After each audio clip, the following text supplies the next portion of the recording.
जहां एक तरफ रूस पे हो गया है बड़ा हमला, तो वहीं दूसरी तरफ भारत सरकार ने रूस को लेकर क्या चेतावनी अपने नागरिकों को जारी की है। तो वहीं सबसे बड़ी खबर, अब भारत को मिलेंगे 180 स्टील्थ फाइटर जेट। जानेंगे जियोपॉलिटिक्स में क्या कुछ चल रहा है। इसके अलावे बहुत कुछ, आइए जानते हैं इन खबरों को विस्तार से। रूस यूक्रेन का युद्ध एक अलग ही मोड़ ले रहा है, जहां रूस ने लगातार अपने हमले तेज कर दिए हैं और इस हमले का असर ये हो रहा है कि बहुत जल्दी यूक्रेन के अंदर भूखमरी वाले हालात होंगे। कारण ये कि अब रूसी हमले में जो भी सामने आ रहा है वो खाक बनता जा रहा है। अब इसमें जो यूक्रेन ने खाद्य भंडारण किया हुआ था, जो अनाज को जमा करके रखा हुआ था, उन सब जगहों को भी निशाने में लिया जा रहा है। कहा जा रहा है कि पुतिन का गुस्सा इस समय चरम पर है और पुतिन हर हाल में इस युद्ध को जल्द से जल्द खत्म करना चाहते हैं। हालांकि अभी भी यूक्रेन की तरफ से कड़ा प्रतिरोध मिल रहा है, जिसकी वजह से ये लड़ाई लंबी चल रही है, पर ये धीरे धीरे अब बर्बर लड़ाई में बदलती जा रही है। वहीं रूस की घेराबंदी करने के लिए अमेरिका भी चारों तरफ से 12,000 फौजियों को भेज रहा है, जो पोलैंड, रोमानिया, इन सब जगहों पर खड़े रहेंगे। यानी अगर ये युद्ध थोड़ा भी इधर की ओर आता है तो विश्व युद्ध में बदलेगा, इस तरीके के हालात बन रहे हैं। जहां तक प्रतिबंधों का सवाल है, तो अमेरिका प्रतिबंध पे प्रतिबंध लगाए जा रहा है। अमेरिका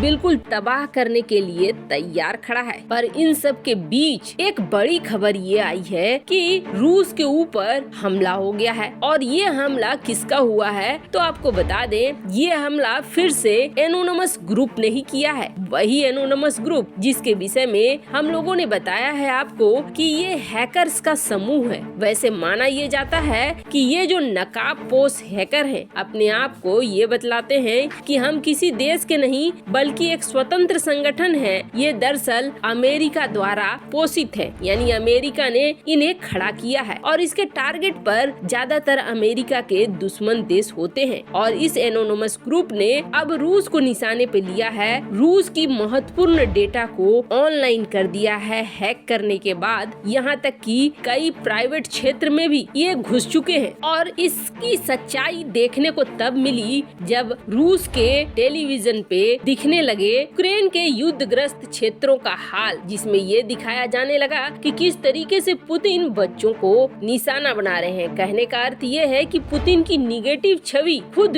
रूसी मीडिया, रूसी टेलीविजन में दिखने लगी, जिससे कि वहाँ एक विद्रोह का माहौल तैयार किया जा सके। हालांकि इन सब के बीच एक माहौल जरूर बन रहा है कि क्या ये युद्ध अब आगे बढ़कर नाटो और रूस के युद्ध में बदलेगा। इन सब के बीच हमने देखा कि किस तरीके से यूक्रेन और रूस में जब शुरुआती दौर में बात चल रही थी, तब ऐसा लग रहा था कि ये युद्ध होगा नहीं, बातचीत से इस युद्ध को हल कर लिया जाएगा और बातचीत तक ही रहेगी। लेकिन ऐसा हुआ नहीं, युद्ध हुआ और हालात तब बुरे हो गए जब छात्र फंस गए वहाँ पर, उनको निकालना मुश्किल होने लगा। भारत सरकार ने एडवाइजरी जारी की थी, लेकिन छात्रों को समझने में देर लग गया कि हाँ ऐसा भी कुछ हो सकता है। और कुछ ये भी बता रहे हैं कि वहाँ चूंकि 100% अटेंडेंस होना जरूरी है, ऐसे में भी बहुत छात्र फंस गए। लेकिन जान से बड़ी कोई चीज नहीं होती है। अब रूस में जो पढ़ने गए हैं या जो भारतीय नागरिक हैं, उनके अंदर धुकधुकी बढ़ चुकी है। उन्हें ये लग रहा है कि कहीं ऐसा तो नहीं है कि ये विश्व युद्ध का रूप ले लेगा और रूस पर भी हमले होने शुरू हो जाएंगे। कहीं नाटो के देश अचानक से हमला तो नहीं कर देंगे। ऐसे में ये लोग डरे हुए हैं और तब भारत सरकार ने डरे हुए लोगों के लिए एक एडवाइजरी जारी की है। इस एडवाइजरी में ये कहा गया है कि रूस के हालात अभी वैसे नहीं है कि यहाँ से आपको पलायन करने की जरूरत पड़े, यहाँ से आपको निकलने की जरूरत पड़े। जब भी उस तरह का मौका आएगा, भारत सरकार एडवाइजरी जारी कर देगी। अभी ऐसा मौका नहीं आया है, इसलिए आप रूस में रह सकते हैं। पर आपको बता दें, इन सब के बीच जैसे हालात बन रहे हैं, उन हालातों में भारत भी अपनी तैयारी को मजबूत रख रहा है। ये तो बिल्कुल तय है कि अब जंग अपने बलबूते पर ही जीतना होगा। कोई दूसरा तीसरा आपकी लड़ाई लड़ने को नहीं आएगा। जैसे नाटो का इंतजार करते करते यूक्रेन खत्म हो गया, वैसे ही दुनिया के बाकी देश भी खत्म हो सकते हैं। और अब बाइडेन ने जो सीधे ये कह दिया है कि चूंकि यूक्रेन नाटो में नहीं आता है इसलिए हम इस जंग को लड़ने नहीं जा रहे हैं। तो क्या इसे ये इशारा समझा जाए कि ताइवान के साथ भी अगर चीन का जंग होता है तो कोई बीच बचाव के लिए नाटो या अमेरिका नहीं आने वाला है। ऐसा इसलिए क्योंकि ताइवान भी तो नाटो का मेंबर नहीं है और फिर भारत क्या उम्मीद लगा कर बैठे अमेरिका से। इसलिए भारत ने भी तेजी ला दी है अपने हथियारों को और अपने आत्मनिर्भर प्लान के लिए। भारत अब इस प्लान में है कि भारत को करीब 200 के आसपास स्टील्थ फाइटर जेट मिले और ऐसे फाइटर जेट जो कि तस्वीर बदल दे जंग का। आपको बता दें हाल ही में भारत की बात करें तो भारत को तेजस बनाने में 30 से 40 साल लग गए। अब भारत नहीं चाहता है कि वो गलती फिर से दोहराई जाए, लेकिन ये जरूरी है कि भारत जो भी बनाए वो आत्मनिर्भर प्लान के तहत बनाए ताकि किसी के ऊपर निर्भर न रहना पड़े। जो हाल इस वक्त रूस का हो रहा है वो हाल न हो। अब इसके तहत भारत ने एम का प्रोग्राम को लेकर बहुत ही जोरदार फैसला लिया है और इस जोरदार फैसले में भारत ने सबसे पहले तो प्राइवेट कंपनियों को शामिल कर लिया है। प्राइवेट कंपनियों को शामिल करके भारत इस एम का प्रोग्राम के तहत अपने फाइटर जेट्स को तेजी दे रहा है ताकि बहुत तेजी से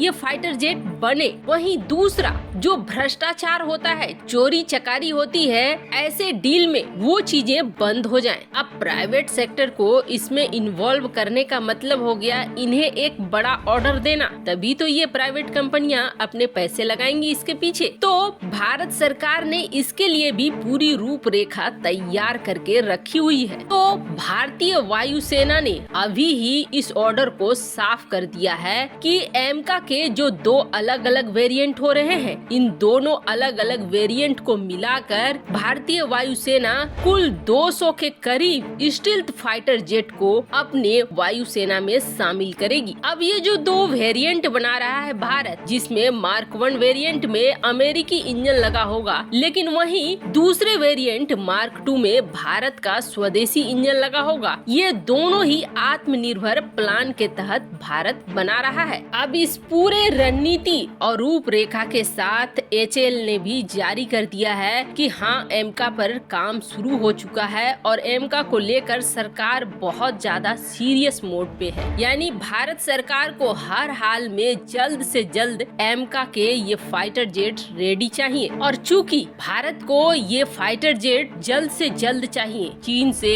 कभी भी किसी भी वक्त लड़ाई हो सकती है। ऐसे में भारत सरकार ने ये फैसला लिया है कि एमका 1 के लिए जो इंजन लिया जाएगा वो इंजन अमेरिकी इंजन होगा ताकि जल्द से जल्द भारत इसे तैयार कर सके। वहीं ऐसा नहीं है कि अमेरिकन इंजन लेकर भारत सरकार बैठ जाएगी और एमका 2 के लिए काम करना बंद कर देगी, बल्कि स्वदेशी इंजन के लिए फिर भी हमारा काम जारी रहेगा ताकि पूरी तरीके से आत्मनिर्भर हो सके। वैसे आपको क्या लगता है, भारत सरकार का ये फैसला कि अब प्राइवेट कंपनियों को इसमें शामिल किया जाए सही है या नहीं? कमेंट कर अपनी राय जरूर बताएं। जल्द मिलते हैं अगले वीडियो में नई खबर के साथ।